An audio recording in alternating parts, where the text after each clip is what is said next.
Welcome back to Rivercity Rundown, everyone. I'm your host, Jeremy, and today we're diving into the very first week of the NFL season. We had some drama, we had some upsets, some fantasy heartbreaks, and breakouts already. Some teams already got their fans nervous, maybe the Detroit Lions. We're going to go ahead and get into this. Here's the plan. I'm going to break down the biggest games of the week, give my take on what we learned, and of course, connect it all back to fantasy. Then I'll hit a lightning round for the rest of the slate so that way nothing falls through the cracks. Now, let's get into it all. Game one, we all hopefully saw the Sunday night matchup between the Ravens and the Bills. Now, that was an incredible game. You know, anybody who saw that game through and through, all four quarters, you can attest to the fact that it was one of the all-time games, at least that I've seen. Now, the Ravens came out swinging, and they shocked the Bills in the first three quarters, but it's a game of four quarters, and with about just under 4 minutes left to play, the score was Ravens 40, Bills 25.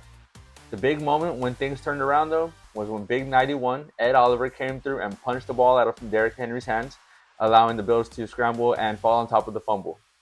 At that point, Josh Allen did what Josh Allen does as the reigning MVP. He led the Bills down the field, and they scored after he hurdled over his offensive line and got in for a score. At that point, the Bills had went for two. They didn't get the two-point conversion. At that point, it was 32-40. Then it ended up being to where the defense of the Bills stood up. They stood tall, and they prevented the Ravens from scoring and getting the first down. They caused a 3-and-out, leading to a punt. And then again, Josh Allen, with the ball in his hands, made magic happen. He got the ball down the field, and next thing we knew, they went for it, and they got a touchdown. I mean, it was just some great passes, some to Josh Palmer, some to their tight end. I mean, another one to Keon Coleman. It was some big-time plays, and big-time players make big-time plays, so I wasn't surprised in the slightest. The thing I was surprised with is that in the third quarter, it felt like the Ravens kind of went away from Derrick Henry, which was working throughout the entire game. They started getting the ball to another running back, and it just seemed like Justice Hill was getting more touches than I think he deserved, just because Henry was the hot hand, and he's Derrick freaking Henry.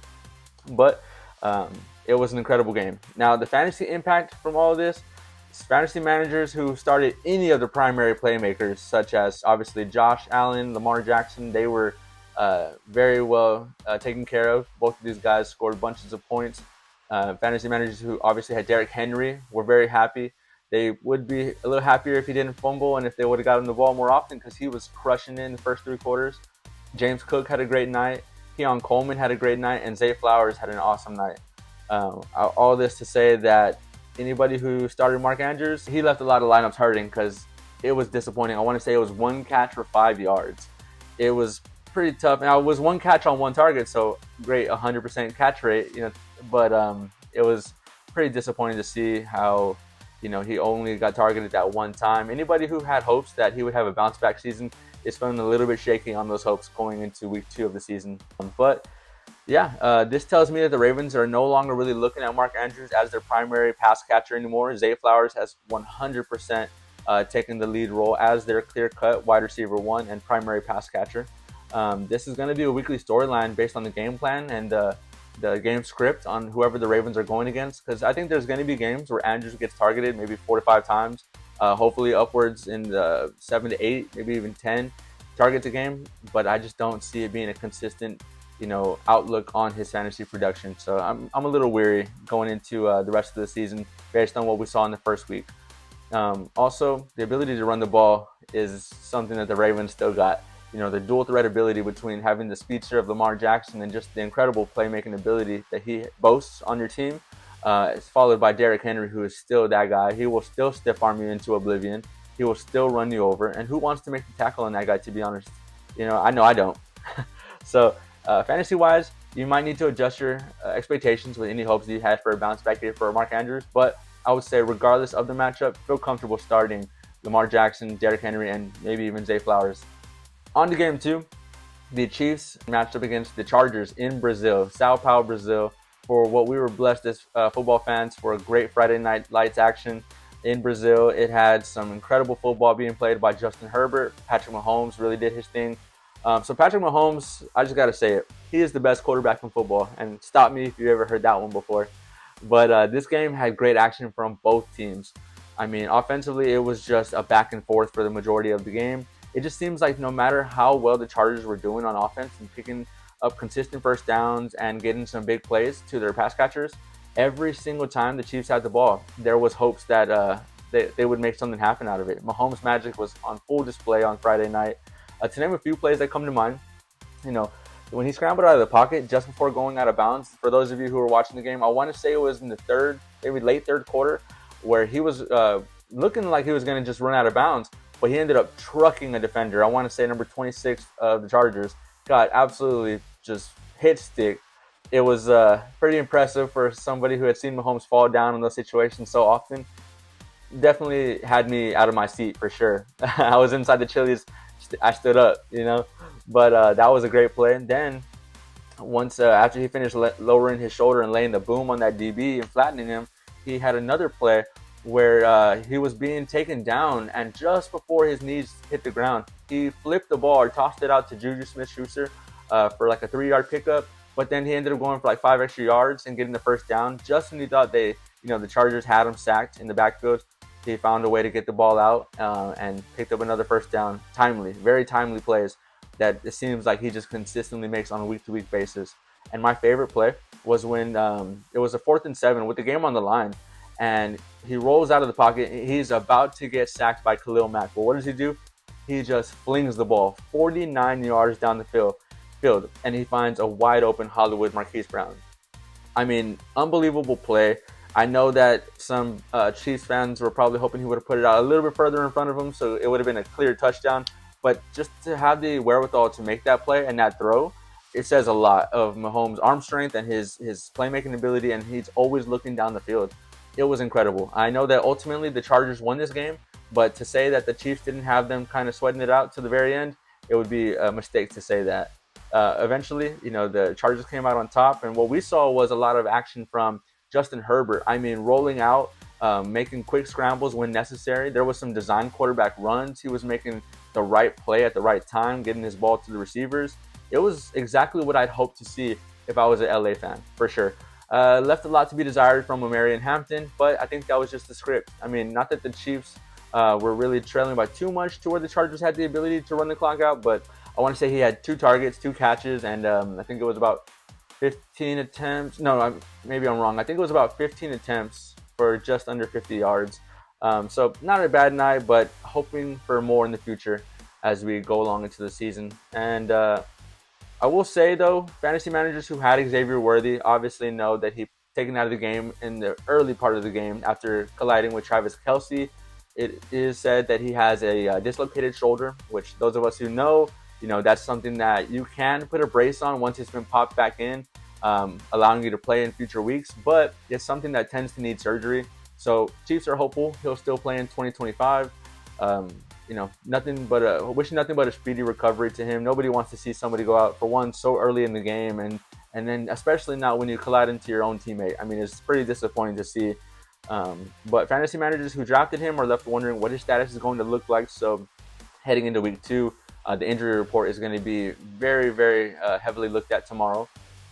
There was no signs of life from Isaiah Pacheco in the running game. I mean, the Chiefs' running game had no momentum whatsoever. However, Hollywood Brown is definitely the number 1 waiver wire pickup going into this week. I mean, he just had 10 targets. I want to say he had 16 targets, 10 catches, and 99 yards. So, I mean, it was big time. He stepped up in the moment.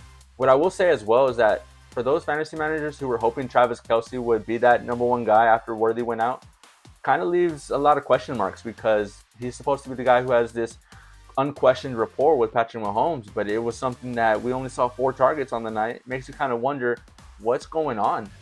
4 targets is what worries me the most. He did have that long touchdown catch, but 4 targets, 4 catches, 47 yards or so. It definitely was not what I expected to see, as Hollywood Brown would emerge as the number 1 pass catcher that game. But I mean, fantasy rosters who have Travis Kelce, hopefully going into these next couple weeks, he'll be more utilized. They played the Eagles in week 2, so Super Bowl rematch. The Eagles did, however, shut down Travis Kelce in that Super Bowl match. So we'll see what this week 2 matchup looks like, since this Eagles defense is not the same defense that the Chiefs faced in the Super Bowl. We'll see. I don't have, Travis Kelce having a breakout game or anything like that. I do think Hollywood Brown will get upwards of 10 to 12 touches, targets at least, in this game. and I think he'll make the most out of him. He had what looked like a bounce back game from his 2024 season that was riddled with injuries. So I'm hoping for him to have a successful game in week 2. Game 3 that I'd like to talk about, Bucks and the Falcons at game number 3. Now, there was a lot of fantasy key players involved in this one, such as Mike Evans, fantasy managers, Baker Mayfield, Bucky Irving, Emeka Egbuka, and then you got the Falcons players and playmakers. You got Bijan Robinson, Drake London, Michael Penix Jr., Kyle Pitts. It was definitely a lot of key playmakers that were active in this one. And yet it may be the rookie first rounder, Emeka Egbuka, who emerged as the big winner, along with all Bucs fans, as we saw that go-ahead touchdown at the end of the game. Unfortunately, Young Wei Koo couldn't clutch that kick and send it to overtime. I know we all would have loved to see an overtime of that game. But Egbuka flashed a stat line of 4 catches, 67 yards, and 2 touchdowns, including that game winner. It was a great showing for the first-year wide receiver. If you're a fantasy manager of his, I know you've got to be thrilled with what the future holds. Bijan Robinson showed why he was a top 3 pick in most leagues. Right out of the gate, I think he had a 50-yard catch and run. As a touchdown run, so it was just beautiful. Michael Penix Jr. showed some promise. Drake London, however, did walk off the field with an apparent shoulder injury. Injury report says that he should be good to go. He was expected to practice today. And I think as a fantasy manager of his, you're looking to see some full participation going into Friday's practice before, that Sunday night matchup against the Vikings this weekend. But it's looking like Drake London is going to be set to play. Should he not be set to play, I know that Kyle Pitts will get a big uptick in his usage. Darnell Mooney may be back in action in week 2. So we'll see what the Falcons' game plan is going into week number 2. As well, Baker Mayfield struggled a little bit. He did okay. Definitely struggled a little bit. I want to say he was 17 for 38, somewhere right around there. And could have done a lot better. I'll just say that. But it's week 1, getting some rust off. I'm going to give him the benefit of the doubt that he bounces back in week 2 and so on. I'm not worried about Baker Mayfield in the slightest. But Emeka Egbuka has secured a spot, a lock on your team starting lineup, in my opinion, at least as a flex. With London potentially set to miss some time, it could be the Kyle Pitts time again in the ATL. I'm going to go ahead and talk about the lightning round. I'm going to go over some teams here kind of quickly. These are just the other slate of games that, I wanted to talk on real quick. Eagles beat the Cowboys. However, Dak did look good. There was a lot left to be desired on his stat line per se, but there was some plays down the middle to Ferguson that just were not caught. I know he got blasted in the end zone. One play in particular where he got folded up. Could have made a touchdown catch right there if he would have held on to it. We all know the storyline behind CeeDee Lamb dropping some crucial catches. He had at least 4 drops that were crucial in that game. I know that the George Pickens plays were pretty few and far between. There was a couple of PIs down the sidelines that could have been big plays. Overall, I was impressed with Dak and what I saw. I know that Jalen Carter got kicked out of the game before the very first offensive and defensive snap, respectively. But I was expecting the Cowboys to get blown out, and I think as a Cowboys fan, you can look at that game from the offense and the defense, and you can come away with feeling like a moral victory. And I know there's moral victory doesn't help your standing or your projected win total, but as a fan, it gives you a lot of hope going into the rest of the year that that team has what it takes to go toe-to-toe with the projected best team and Super Bowl favorite going into the season. So I was impressed with what I saw. I know, again, this is without the defense having Jalen Carter to bolster that defensive line in the front of that line, but Cowboys are running the ball at will because of the absence of Carter. They showed that they can get the ball to the playmakers. Dak had some great throws. Unfortunately, they weren't caught, but I think that there's a lot left to work on and to build off of based on that game from what I saw. At the end of the day, Eagles came out on top. Jalen Hurts looked great. Saquon Barkley looked good. A.J. Brown and Devontae Smith, there's just something about this Eagles offense where I think that, there's going to be games where it's the Saquon Barkley show. There's going to be games where it's the A.J. Brown and Devontae Smith show. And there's going to be games where it's the Jalen Hurts by himself show. But I think that Nick Sirianni does a good job on his guys understanding your time's going to come at different points of the season, just depending on the game script and the matchups and who they're going against. Now, Green Bay handled Detroit, but the headline is the dud we got from Jahmyr Gibbs. By the way, he's the first player in NFL history with 10 catches and under 35 yards on those 10 catches. So he made history, but I know that Packers fans got to be thrilled with what they saw handling the division rival handling the high potent offense that we've seen these last few years in such a way that was just absolutely dominating. Michael Parsons got his first sack as a Packer, so I know that Green Bay fans have got to be pretty thrilled with what they saw on Sunday. They're going to continue to build off of that as they face up against the Redskins tomorrow. More on that a little bit later. But if you're a Lions fans, got to be a little bit concerned from what you saw on the field. You know, Jahmyr Gibbs had a minimal impact. Amon-Ra St. Brown wasn't really an impact. Jameson Williams was absolutely shut out, and there was a lot of things that could have been done better. That offensive game plan was ugly at times. So hoping for all my Lions fans that there's more to see, there's more to accomplish in the next week. Also, Steelers and Jets. That game was closer than expected. If you got Justin Fields on your roster, I think you might want to consider now being the time to sell high on him. I mean, he had an absolutely unbelievable week. Rushing touchdown, I think he had a passing touchdown as well. I mean, he was just everywhere. It was definitely what you'd hope to see. He's a dual threat quarterback. He was throwing the ball, on a rope at certain times, just throwing dots to his receivers. Breece Hall showed that he is still that guy. Anybody who had, prior conceptions based on camp reports that he was going to be splitting the workload with Braylon Allen 50-50, they definitely were a little bit quiet this week. So if I'm a Jets fan, I know that they lost the game to the Steelers, but there's a lot to be inspired about, and what that team showed against what I was thinking is going to be a top 5 defense in the Steelers. Truly was not expecting that one. And I think that there's a lot to feel inspired about if you're a Jets fan. The Miami Dolphins just looked absolutely dreadful. Now, credit to the Indianapolis Colts for coming out prepared in this Week 1 matchup, right? This is not to take anything away from them, but the Dolphins defense already may be the worst secondary in the entire league, and I'll leave it at that. Bo Nix and the entire Broncos offense looked extremely shaky in the first 2 quarters against the Titans. I thought this game against Tennessee was going to be one where they just absolutely put points up in bunches and at will, but that front line of the Tennessee Titans came to play, led by Jeffrey Simmons. I mean, he was just wreaking havoc on Bo Nix and that entire line. He was in the backfield very often. It was definitely something that I didn't see coming, but that Titans defense is legit. They are the real deal. It was a quiet week from the Malik Neighbors and the Giants, as the Commanders had their way with them throughout the entirety of that game. It never really was in question. The Rams defeated the Texans by a score of 14-9. In the second quarter, Puka Nacua had took a hit that prompted him to get a concussion evaluation. He had some blood dripping from what looked like his eyeball. It ended up being from a cut on his head. He is bleeding a little bit rough.